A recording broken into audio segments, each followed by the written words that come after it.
৪৬ বছর ধরে প্রিয় নেতার চিঠি আগলে রেখেছেন গিয়াসউদ্দিন। চিঠিটিও যেন তেন মানুষের নয়, শহীদ রাষ্ট্রপতি জিয়াউর রহমানের। সন্তানের মতো পরম যত্নে আগলে রেখেছেন প্রিয় নেতার সেই চিঠি। এই চিঠি এখন পর্যন্ত আমার স্বামীর কাছে আছে।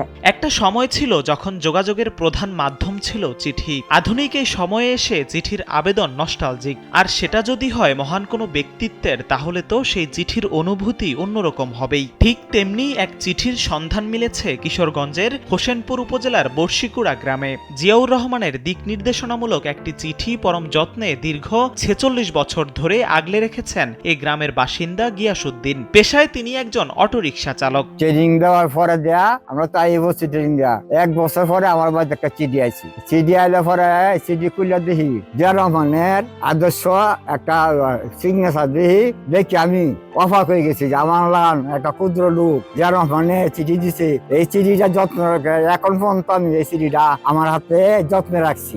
জিয়া পাগল গিয়াসউদ্দিন ১৯৭৮ সালে শহীদ জিয়ার আদর্শে অনুপ্রাণিত হয়ে শুরু করেন বিএনপির রাজনীতি। কোনো কিছু পাওয়া বা না পাওয়ার কথা ভেবে একনিষ্ঠ কর্মী হিসেবে নিরলসভাবে কাজ করে গেছেন জিয়ার সৈনিক হিসেবে। দল করতে গিয়ে বিভিন্ন সময়ে বিভিন্নভাবে নির্যাতনের শিকার হয়েছেন বলেও জানান গিয়াসউদ্দিন। আমরা যারা আগে থেকে বিএনপি ৪৫ বছর ধরে করেছি, আমরা কোনো মূল্যায়ন দেয় না। বিভিন্ন দলের থেকে আয়া নেতা হয়েছে, কিন্তু আমরা যা এত বছর ধরে বিএনপি করতেছি আমরা কেউ জিগায় না। ১৯৭৮ সালে জিয়ার হাতে গড়া সংগঠন গ্রাম প্রতিরক্ষা দলের সদস্য হিসেবে যোগ্যতা অর্জনের জন্য রাইফেল চালানোর প্রশিক্ষণ গ্রহণ করেন গিয়াসউদ্দিন। এরই ধারাবাহিকতায় ১৯৭৯ সালের ১৪ জুলাই জিয়াউর রহমানের স্বাক্ষরিত একটি দিক নির্দেশনামূলক ও অনুপ্রেরণামূলক চিঠি পেয়ে নিজেকে ধন্য মনে করেন তিনি। সবসময় আমরা বিএনপির মাঝে আছি। দুদিনের সময় আমরা মিছিল হলো, আমরা লয়ে গেছি। তো অন্য মানুষ সাহস পাইছে না, তো আমরা বাড়িটা লয়ে গেলে পরে আমরা বাড়িটা একটা মিছিল হয় পুরা। তো আমরা দুদিনের সময় আমরা খুশি হতে নতুন বাজার পড়তে